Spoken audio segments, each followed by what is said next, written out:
Had somebody associated with this working group that's trying to thrash out a definition of Islamophobia for Labour. I mean, the whole thing's been shrouded in secrecy. Ministers haven't admitted whether they're on it or not. We had somebody associated with this working definition say that Islamism, or the term itself, was inherently racist. It's nonsense. This is how we ended up with the grooming gang scandal, where people could not speak because they thought, oh, well, I don't want to be seen as racist.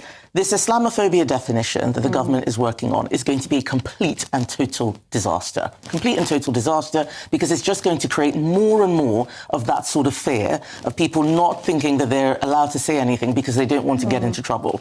And we see it restricting all sorts of public bodies. I speak to police officers all the time, and they say that they're worried because they're being watched constantly.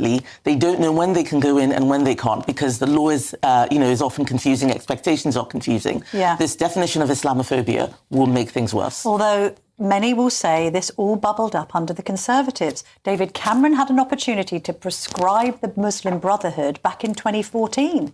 Nothing happened. You've now got all of this negative sentiment bubbling up. We've now had a poll, I think it's by YouGov, suggesting that 53% of the population do not think that Islam aligns with British values. So all of this unrest is a product of 14 years of Tory rule, as well as whatever Labour is doing on this issue. You have to accept that. I disagree. We have seen Islamism creep across the world.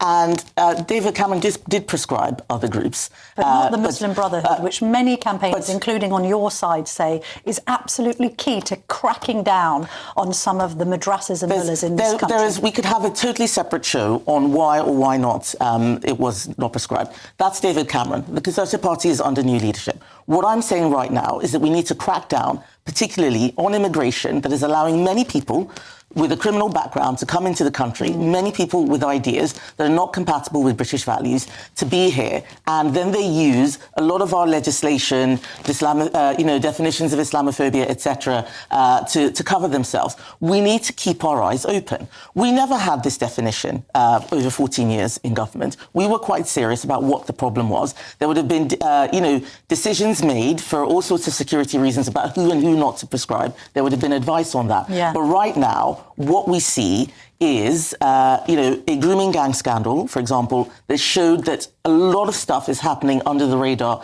in our country, and that's why there is unrest. But it's not